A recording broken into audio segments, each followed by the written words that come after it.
Take a moment. Look at your life. Notice how easily your state of mind is altered by a single word from another person. Notice how an offhand comment, a cold glance, or a minor criticism from a colleague can dismantle your inner peace for an entire day. You believe you are a free individual, yet you have granted every person you meet the power to dictate your joy and your sorrow. This is the harsh reality you must confront. To let the opinions of others rule your mind is to live in a state of quiet, involuntary servitude.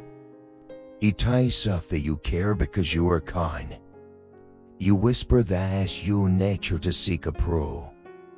Examine that thought deeply. This constant anxiety is not kindness.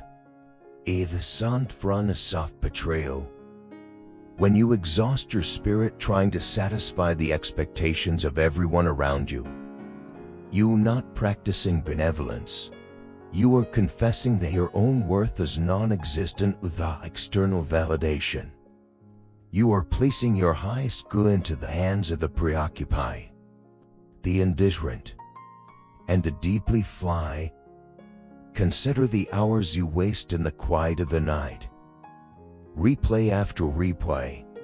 You dissect what they meant. You agonize over what they think of you.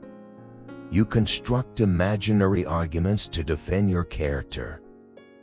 Stop the self-infliction immediately. The world's not hurting you in those moments.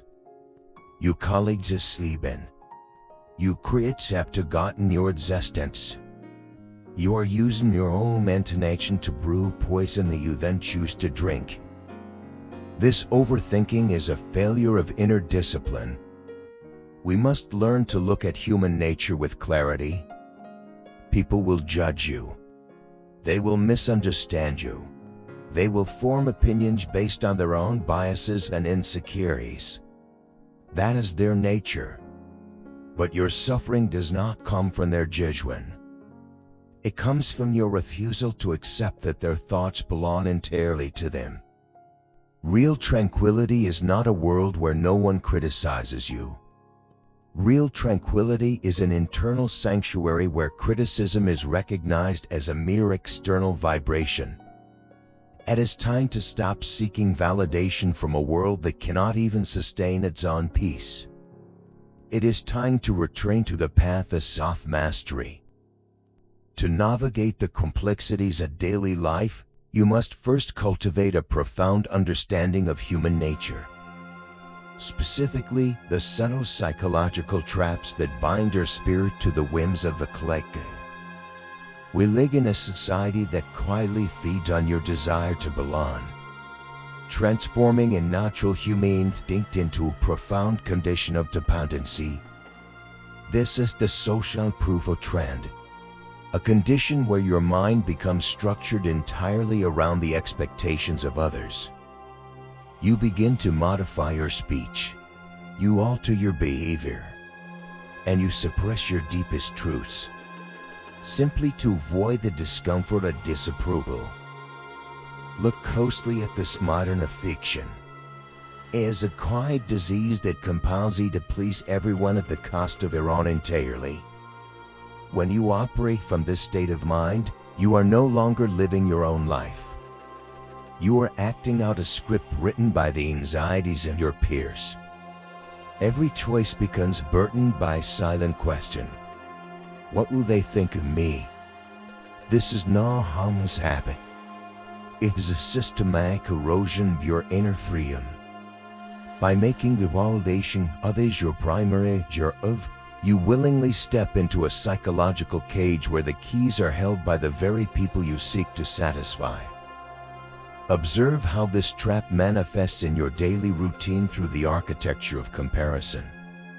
You wake up, and before you even acknowledge the person you love, you look into a digital landscape filled with the curated achievements of strangers. You see their manufactured joy, their superficial milestones, and their flawless public images. Instantly, a silent comparison begins within your consciousness. You weigh your complex, unpolished reality with their polished illusions, and you find yourself lacking. Thus constant comparison breeds a deep, perpetual dread. You walk into your perfectless space carrying the heavy wave unearned inadequacy. When a colleague succeeds, you do not feel inspiration.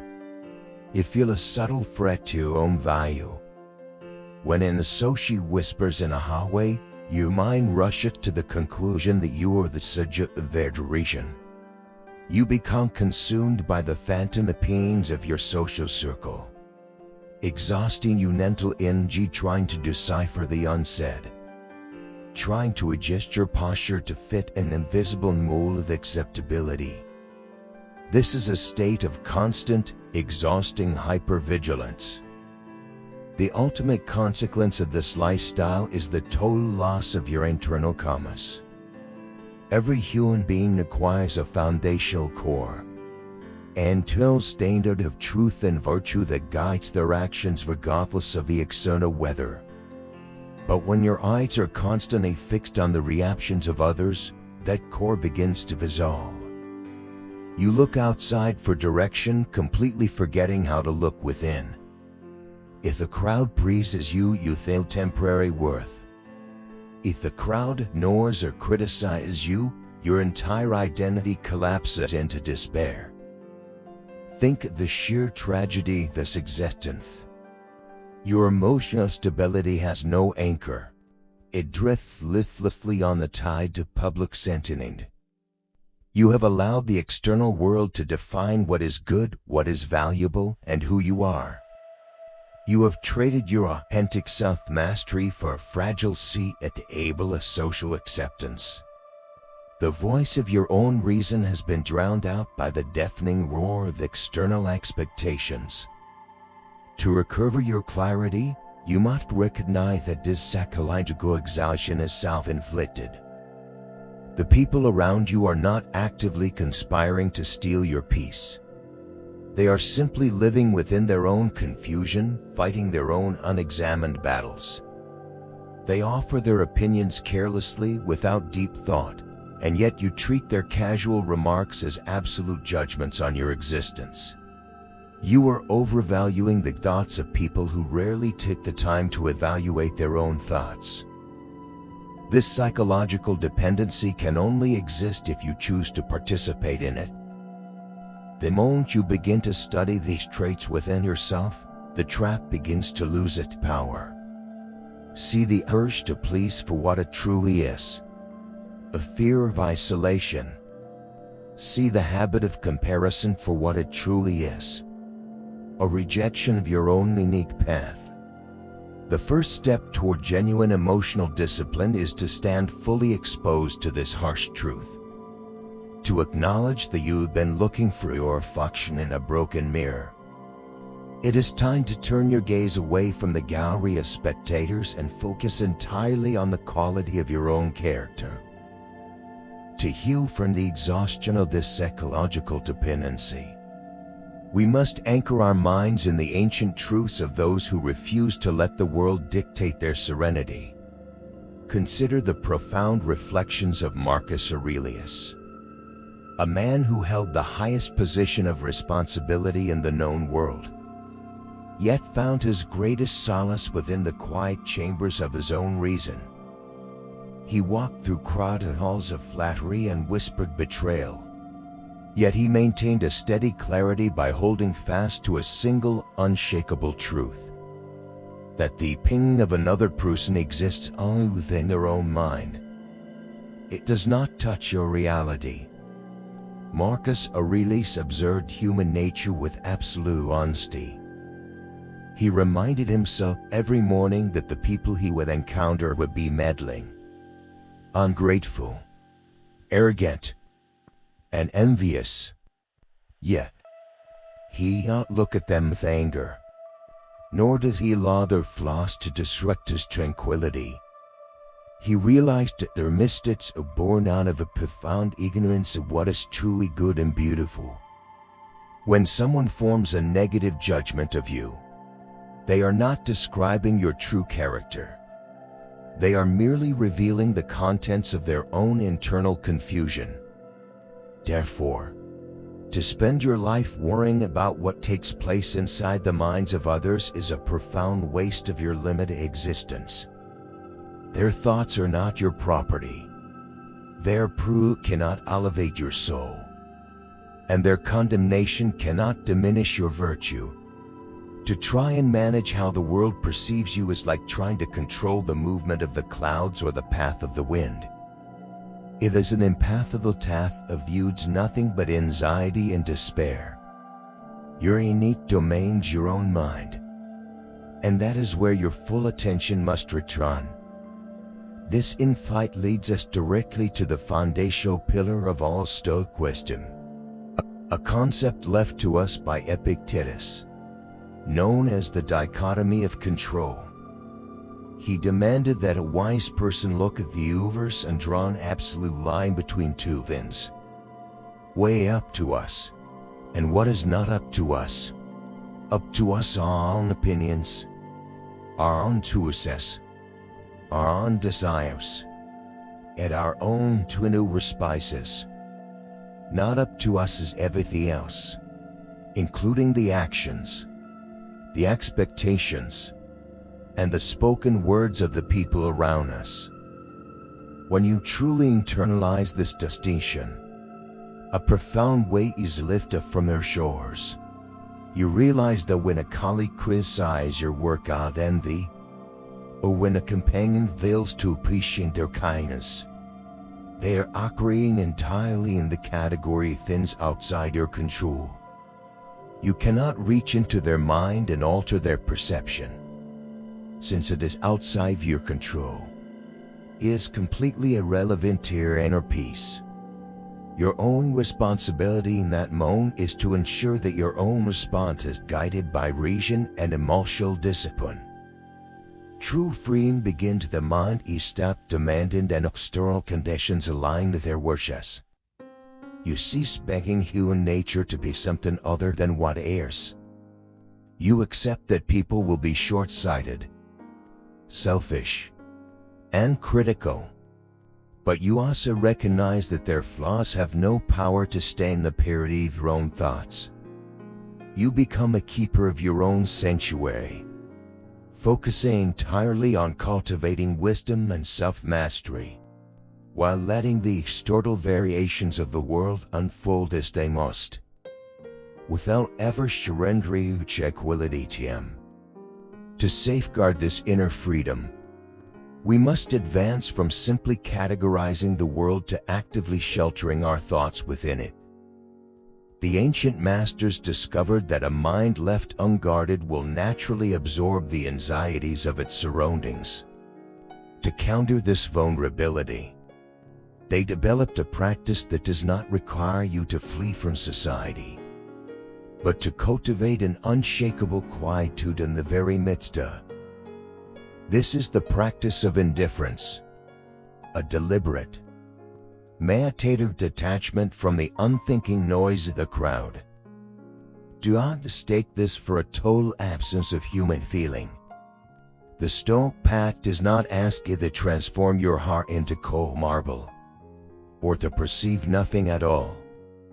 When a harsh critique is leveled against you, or when he faced the cold shoulder of rejection, you will feel a natural flash of discomfort. That is human biology. That is the initial impression striking your consciousness. The error occurs when you allow that initial impression to take root, when you give it permission to blossom into a week of misery and self-doubt. True emotional discipline is captured in the ancient model. Feel it, understand it, govern it. You acknowledge the sting of the external event. You examine it under the clear light of your reason, and then you calmly decide its value. When you apply this filter, you recognize that the gossip of the workplace or the social expectations of your peers possess zero intrinsic worth. They do not affect your physical health. They do not alter your capacity to act with justice. and they cannot corrupt your character, because they have no bearing on your virtue. They are classified as things indifferent, mattering nothing to the soul.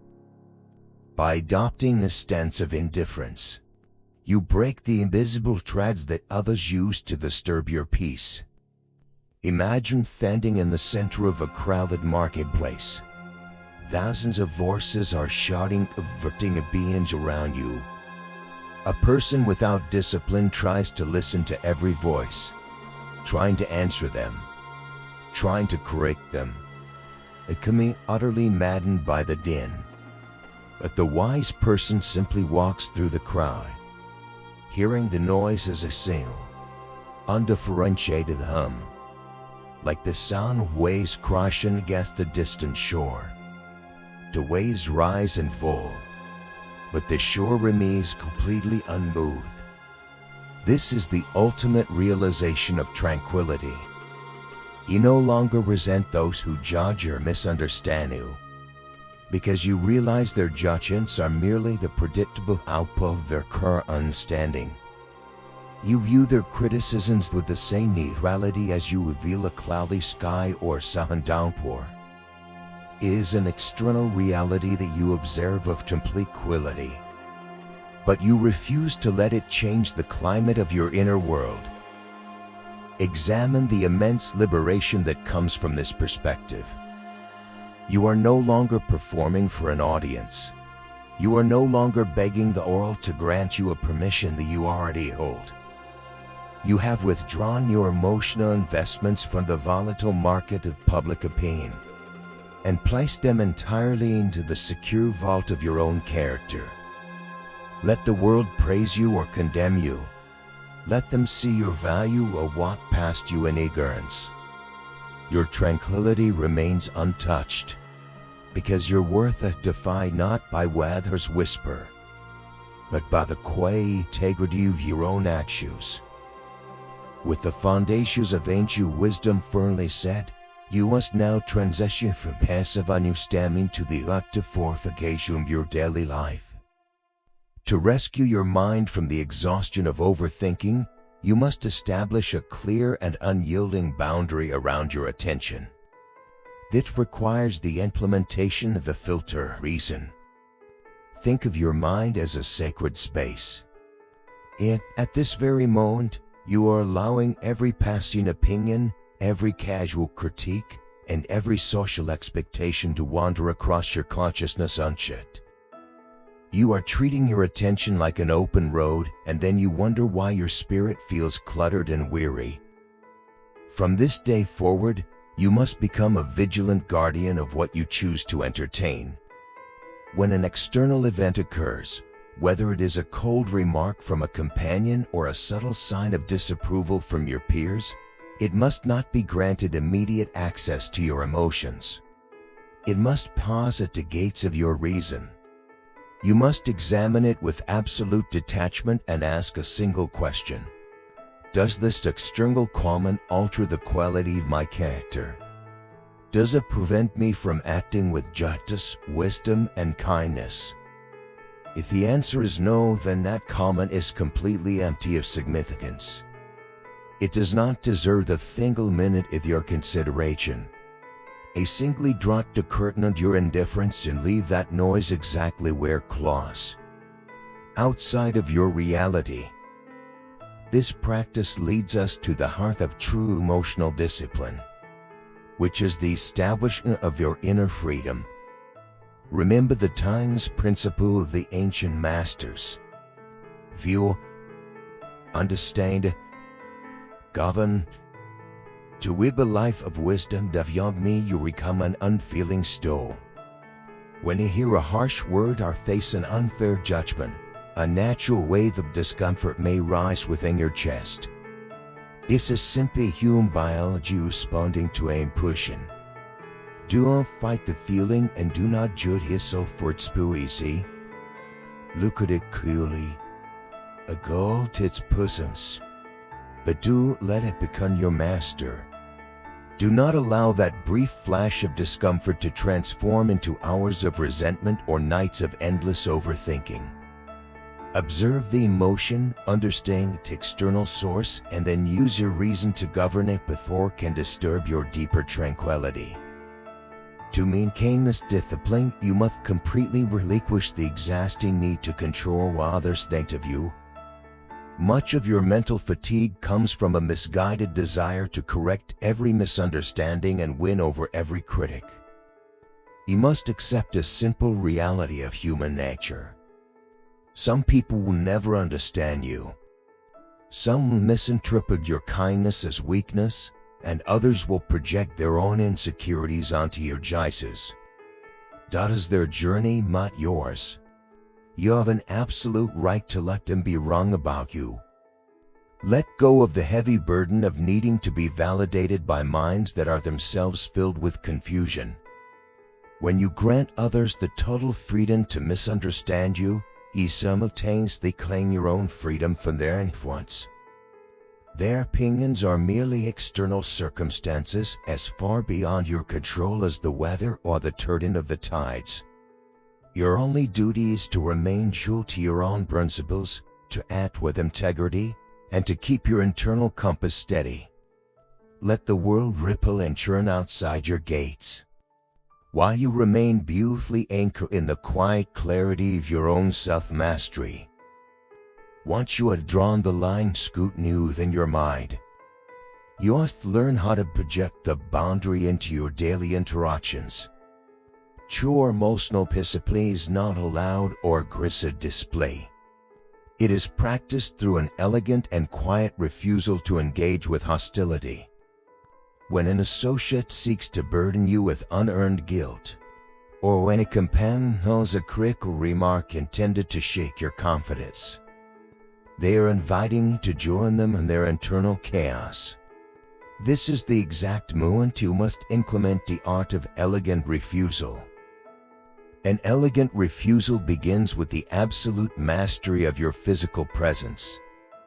When the provocative words are spoken, your first and most vital task is to implement the pause of clarity. Do not rush to answer. Do not let your brush quicken. And do not allow your body to tense defensively. Instead, let a deliberate space of time open up between their words and your presence. Look at them calmly, allowing the silence to settle into the room. In this pause of clarity, you are doing something profound under the surface of the conversation. You are preventing their external confusion from leaking into your inner fortress. You are taking that brief moment to remind your reason that the words are externally, mattering nothing to your actual worth.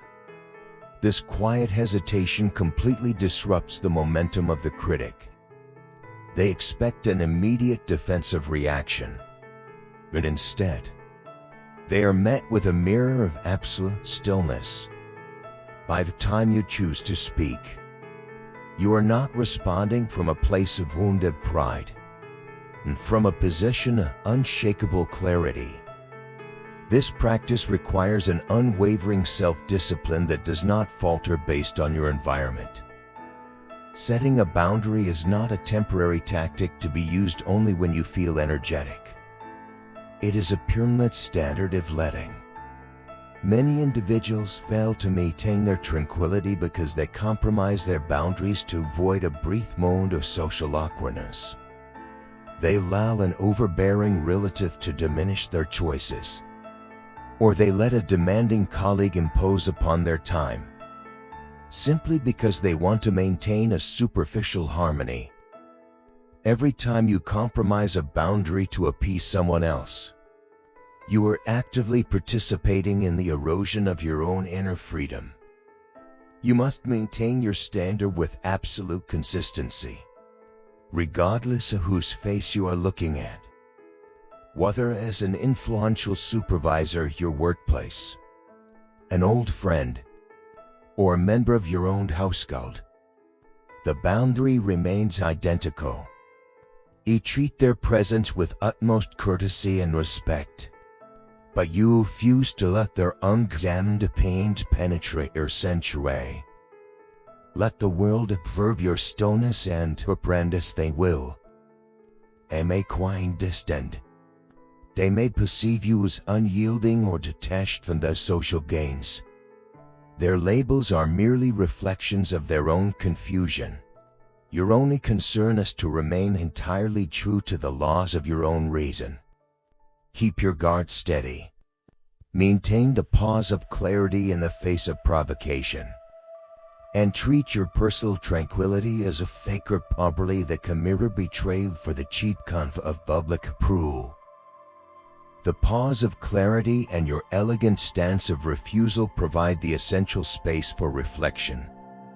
Yet there are moments when human interaction requires an explicit verbal boundary. When you choose to speak, your words must not be born out of a desire to wound the other person or to offend your clarity. Instead, you ought to use precise verbal instruments that reflect your commitment to emotional discipline and clear reason. These are your mental scripts, designed to communicate your boundaries while keeping your tranquility perfectly intact. The first of these tools is the opinion deflection script. Imagine a scenario where a companion or an associate offers an unsolicited critique of your personal life or your choices. They want you to become defensive. They want you to justify your doubts so they can examine and judge your reasons. Instead of entering that arena, you look at them with a completely relaxed expression and deliver this precise phrase. Thank you for your perspective. However, this does not determine my path. Let those words settle quietly into the space between you. Notice what this script achieves under the surface of the conversation. By saying thank you for your perspective, you are not validating their criticism as an absolute truth. You are simply acknowledging that their mind has produced a thought. You are recognizing their human nature. And, with the second part of the phrase, you need to separate their thoughts from your reality. You are stating as a matter of fact that their opinion carries zero authority over your character or your choices. You heard the noise, filter it to reason, and lift outside your sanctuary. The second tool at your disposal is the freedom of misunderstanding script. This is reserved for those moments when someone intentionally misinterprets your actions or remains committed to a false view of you. When you realize they are committed to their bias, you do not waste your breath explaining yourself. You look at them with total clarity and say, "You are entirely free to see me as you choose. I have no need to alter your view." This script is an expression of true self-mastery. It demonstrates that you have completely relinquished the exhausting need to manage the contents of another person's mind. You are granting them the complete freedom to be wrong about you, and by doing so, you claim your own freedom from their judgment. You are no longer standardizing your life to fit their vision. They may try to push further, or they may express frustration at your lack of reactivity.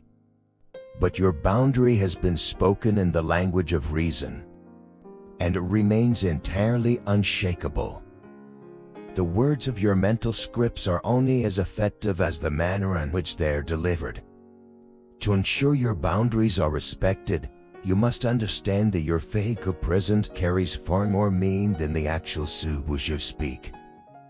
If you utter a phrase of self-mastery while your hands tremble, your breath is hurried, or your posture is defensive, you are sending a conflicted signal.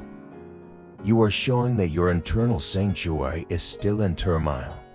Therefore, you must combine your scripts with the measured response execution. The primary rule of this execution is an absolute requirement to lower the velocity of your speech. When an associate or companion attempts to provoke you, a natural human instinct is to speak quickly, to interrupt, to rush through your sentences out of a subconscious desire to escape the discomfort of the moment. You must deliberately resist this urge. Take a slow, measured breath and let your words fall into the room with absolute calmness. Leave deliberate spaces silent between your sentences. This measured pacing demonstrates to everyone present that you are completely in control of your own timeline. As you slow down your cadence, you must also maintain a perfectly balanced and gentle tone of voice. There's no need to raise your volume.